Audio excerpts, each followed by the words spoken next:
Hey friend, it's Tracy. How are you feeling? How are you holding up? It's the holiday season, and I've been thinking a lot about not only how different this holiday season is because of the pandemic and all the restrictions on travel and all the upheaval, but it's given me time to look back on former holiday gatherings, successes, and less than successful holiday experiences, and contemplate and notice how I've grown and changed and what I've learned. And this brings me to this concept I wanted to talk about today, which is the difference between fitting in and belonging. And I was thinking back to probably 25 years ago, 27 years ago maybe, when I was newly married, and I was maybe even just dating my current husband and meeting his family, and we would go to California to spend the holidays, and that involved taking a cross-country trip. And I was also in medical training, and so I was tired, and I was lonely and exhausted, and really probably needed a 2-week break of vegging out in front of the TV or in a somewhat comatose state of maybe just rocking back and forth. But nevertheless, I was very excited about going to see the family and meeting everyone, and also having a big festive event, because that's what the holidays are supposed to represent. And fast forward, we were at a gathering with all the family together, and there were some new nieces and nephews in the family who were probably toddlers, who were just learning to walk. And I remember everyone being so excited about the babies.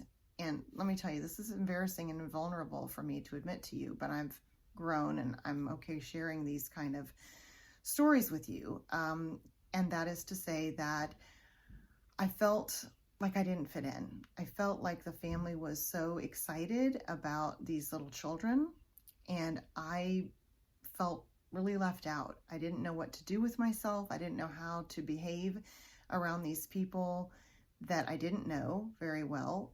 My then, boyfriend was distracted with his friends and family. I hadn't spent a lot of time around little kids. I didn't know how to carry myself. I didn't know how to get on the floor and play with them the way that others were doing, and I wasn't particularly fascinated with the way they were holding the toy or the way that they made a face or pouted or screamed with excitement. And I was young, and I was also really had a lot of my own needs and a lot of my own insecurities during this holiday, and also my own needs for rest and rejuvenation that I was putting off and not even really aware of. And so I remember calling my mom and saying, yeah, I just don't fit. I feel like everyone's ignoring me. And she said, there's a difference between being actively ignored and just going unnoticed. And that really resonated with me, because I thought, yeah, that's true. Are people intentionally not noticing me? Are they intentionally ignoring me? Or are they just being themselves in their own moment, focusing on where their joys are coming from or where their attention is? And that helped me get through that holiday. And of course, fast forward since then, I've done all this study of Brene Brown's work and teach her curriculum, and these terms of fitting in and belonging come up a lot in the book she wrote, Braving the Wilderness, and in many of her other books as well. And this idea of fitting in is manipulating who we are to be able to be accepted and feel liked and feel like we are welcome. Whereas belonging is just showing up as you are and feeling at ease.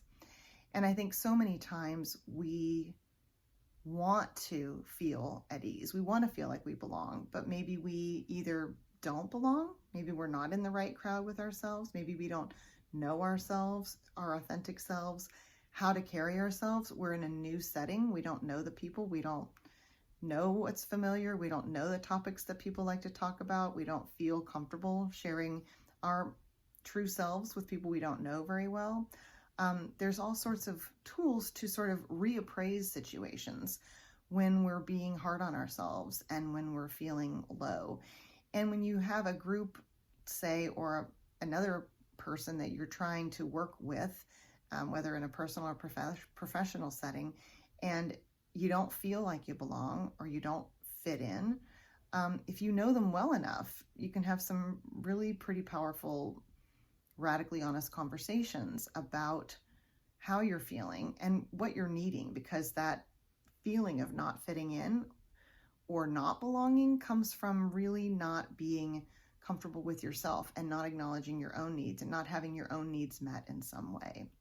And so this is just to come full circle that the holidays are tricky times, but they're really just a amplification of ordinary life and expectation and a desire to be part of a community and part of sharing a connection with others. And if you find yourself feeling awkward or not fitting in, you can get curious, like investigating with an open mind, withholding judgment, just being curious of what's actually going on here. Is this something that has to do with me, or maybe it has nothing to do with me at all? Maybe no one's even thinking about me, right? It doesn't all always have to revolve around, not everything revolves around us, because everyone's got their own narrative going on inside their own heads of what their own needs are and their own distractions and feelings and states of being.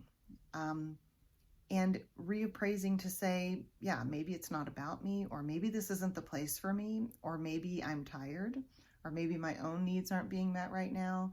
Getting curious about yourself, the circumstance, and those around you, and seeing what you discover, withholding judgment, and also practicing self-compassion of saying, hey, we're all doing the best we can here, and this is hard. In that setting, if I were to talk to my younger self, I would say, hey, this is really difficult. You're exhausted. You don't know any of these people. You're dealing with a time difference. You're not meeting your own needs. You don't even know what they are yet.